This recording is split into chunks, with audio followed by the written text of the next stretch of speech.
प्यारे विद्यार्थियों, मैं चंद्रशेखर राजौरिया हिंदी की कक्षा में आप सभी का स्वागत करता हूं।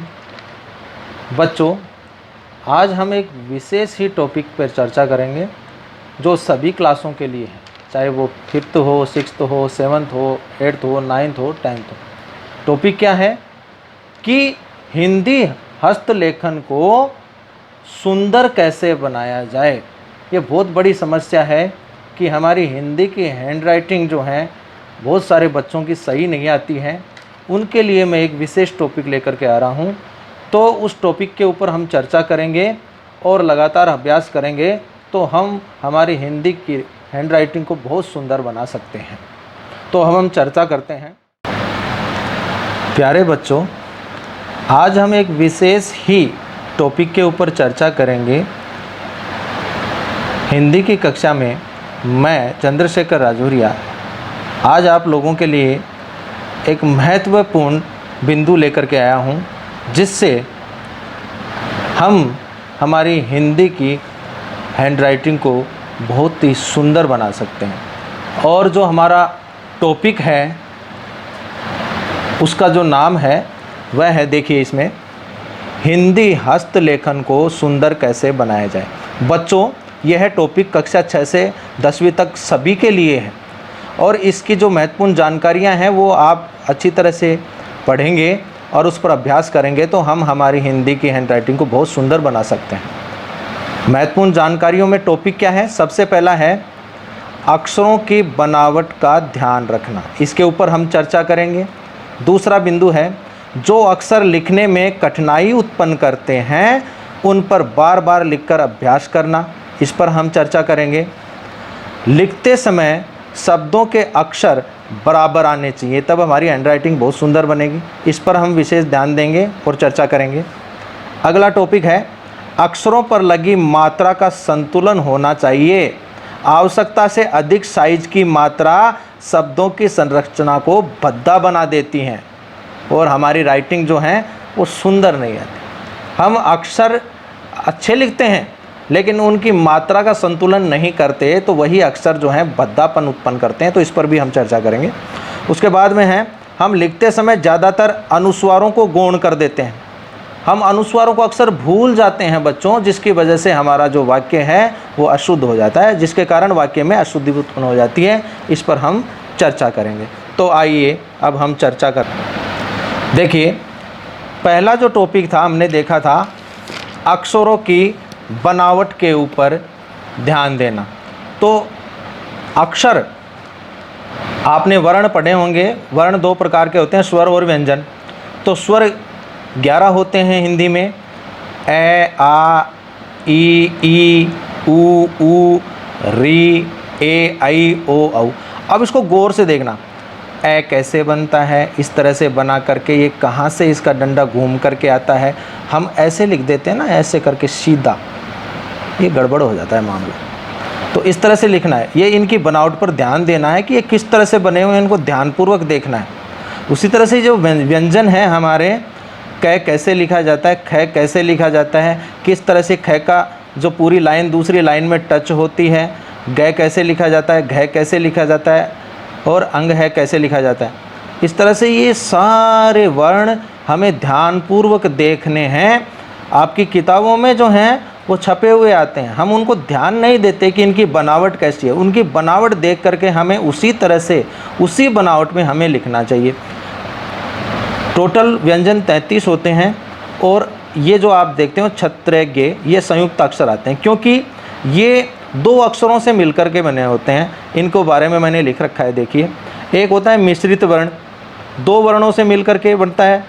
देखो, ये देखिए, ये जो श्रय है, श और र से बना है, द है, द और य से बना है। ये था अक्षरों की बनावट के ऊपर हमें ध्यान देना। अब आइए, दूसरा टॉपिक है जो अक्षर लिखने में कठिनाई उत्पन्न करते हैं उन्हें बार बार लिखकर अभ्यास करना। ये हमें विशेष ध्यान देने की बात है कि हमसे कई अक्षर बिल्कुल गलत लिखे जाते हैं और हम उनको गलत ही लिखते आए हैं और लिखते रहेंगे जब तक उनमें सुधार उत्पन्न नहीं होगा। तो सुधार कैसे हो? उन अक्षरों की बनावट को ध्यान से देखो और आप जो लिखते हो उसको ध्यान से देखो और उनको दोबारा सही ढंग से सही बनावट में लिखने का प्रयास करें और बार बार लिखने का प्रयास करेंगे, एक से अधिक बार लिखे जाएंगे तो हमारा वह अक्षर बिल्कुल सही हो जाएगा। ये था। अब इसके बाद अगला जो टॉपिक है उसके बारे में हम चर्चा करेंगे। देखिए अगला टॉपिक है लिखते समय शब्दों के अक्षर बराबर आने चाहिए। बिल्कुल सही बात है, क्योंकि अगर हमारे अक्षर जो हैं हम वाक्य लिखते हैं उसमें अक्षर अगर हमारे बराबर नहीं आते, छोटे बड़े आते हैं तो एक भद्दापन उत्पन्न होता है, सुंदरता खत्म हो जाती है, हैंड राइटिंग जो है अजीब सी लगती है। देखिए जैसे मैंने लिखा है, देखो आदमी, इसमें आदमी, ये सारे के सारे नीचे से देखो एकदम बराबर हैं। ये लाइन में बिल्कुल बराबर चलेंगे तो सुंदरता बढ़ जाती है। आदमी, जयपुर, दिल्ली, तलवार, पर्वत, विद्यालय, कक्षा आदि। अब देखो हम इन अक्षरों से जो हैं या इन शब्दों से हम वाक्य निर्माण करके देखेंगे। देखिए वाक्य को ध्यान से देखिए। आज, आप जब पहला अक्षर लिखें तो आप ये प्रयास करें कि जो पहला अक्षर हम लिख रहे हैं वाक्य का, उस अक्षर के बराबर जो हैं मेरे सारे अक्षर आने चाहिए, जिससे क्या है कि सुंदरता बनी रहे। आज संपूर्ण विश्व कोरोना महामारी से जूझ रहा है, ये मैंने वाक्य लिखा। ठीक है, इसमें देखो गौर से देखो, आप सारे अक्षर बराबर लिखने का प्रयास किया गया है, इससे सुंदरता बनती है। दूसरा वाक्य देखो, हमें इस महामारी से लड़ने के लिए लॉकडाउन की सख्ती से पालना करना है। तो ये मैंने लिखा, तो इसमें मैंने बिल्कुल प्रयास किया है, आप लोगों को ये बताने की कोशिश की है कि अगर हम वाक्य का पहला अक्षर लिखते हैं, कोई भी पहला अक्षर लिखते हैं तो उसके बराबर सारे अक्षर आने चाहिए, छोटे बड़े नहीं आने चाहिए, इससे सुंदरता बनती है। उसके बाद में अगला वाक्य देखो, घर पर रहें, सुरक्षित रहें।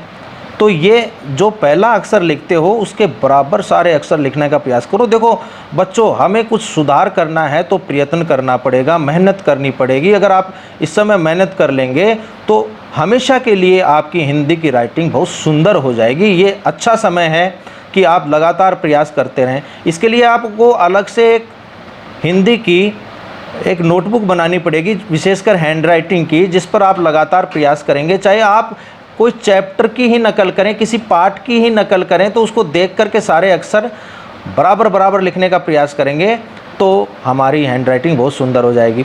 अगला जो टॉपिक है, अक्षरों पर लगी मात्रा का संतुलन होना चाहिए। हम अक्षरों के ऊपर काफ़ी मात्राएं लगाते हैं, जैसे कि छोटे ऊ की मात्रा तो हम लगाते हैं, देखो इसमें ये संतुलन है, और इससे इतनी बड़ी मात्रा लगा देते हैं तो जो है फिर इससे नीचे वाली लाइन में अगला अक्षर हम लिखते हैं तो इस मात्रा से वो टकरा जाता है तो भद्दापन आता है। इसलिए मात्राओं का संतुलन होना बहुत ही ज़रूरी है। देखो गौर से देखो, ये छोटे ऊ की मात्राएं हैं जो अलग अलग शब्दों में लगी हुई हैं। आवश्यकता से अधिक बड़ी मात्रा लगा देने से भी जो है भद्दापन आ जाता है, राइटिंग जो है उसकी सुंदरता घट जाती है। इसी तरह से बड़े ऊ की मात्रा देखो, आवश्यकता से अधिक बड़ी लगाने से जो है शब्द संरचना जो है एक तरह से गड़बड़ हो जाती है।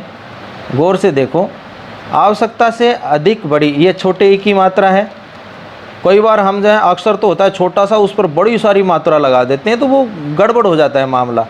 ये देखो, मात्रा का संतुलन बिल्कुल बराबर होना चाहिए। ज़्यादा बड़ी मात्रा लगाने से ज़्यादा अच्छा अक्षर नहीं होता है, ज़्यादा और जो है उसकी सुंदरता बिगड़ जाती है। बड़े ई की मात्रा देखो, आवश्यकता से बड़ी मात्राएं नहीं लगनी चाहिए।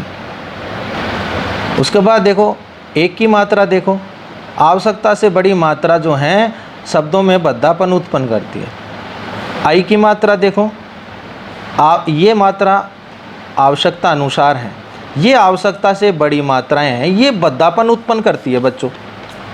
उसी तरह से जैसे ओ की मात्रा जो है संतुलन होना चाहिए मात्रा का, आवश्यकता से बड़ी मात्रा भद्दापन उत्पन्न करती हैं। ये मैंने सभी प्रकार की मात्राएं आपको दिखा दी हैं। औ की मात्रा देखो, संतुलन होना चाहिए, आवश्यकता से बड़ी मात्रा जो है भद्दापन उत्पन्न करती है।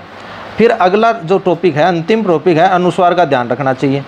देखिए हम वाक्य में बहुत जगह अनुस्वार आता है। अनुस्वार का मतलब होता है जो बच्चों नाक से बोले जाते हैं, ऐसे अनुस्वार आते हैं जो, जैसे हम नहीं, तो ये इनका उच्चारण नाक से होता है।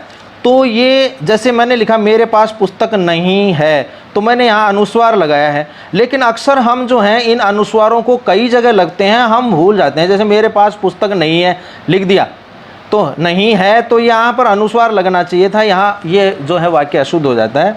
व्याकरण की दृष्टि से देखें तो अशुद्ध हो जाता है। मेरे पिताजी कल आएंगे, अब इसमें आएंगे लिख दिए, जबकि हम बोल रहे हैं कि मेरे पिताजी कल आएंगे, तो अनुस्वार बोल रहे हैं, उच्चारण में बोल रहे हैं, लेकिन लिखते समय हम उस अनुस्वार को गौण कर देते हैं, इसकी वजह से अशुद्धता आ जाती है। तो इन बातों का आप ध्यान रखते हुए आप लगातार अभ्यास करेंगे। और मैं आपसे निवेदन करता हूं कि मुझे होमवर्क चेक करवाइए और एक हैंडराइटिंग की नोटबुक बना लीजिए, और उसमें रोज़ एक पेज इन नियमों का पालन करते हुए, जैसा मैंने आपको बताया है ये 4-5 नियम है, इन नियमों का पालन करते हुए आप रोज़ाना एक पेज हैंडराइटिंग करेंगे। होमवर्क जो मिलता रहेगा टॉपिक वाइज वो तो करेंगे ही, इसके अलावा आप रोज़ाना एक हिंदी का पेज हैंडराइटिंग के रूप में करेंगे, ताकि आपकी हैंडराइटिंग बहुत ही सुंदर हो जाए। धन्यवाद।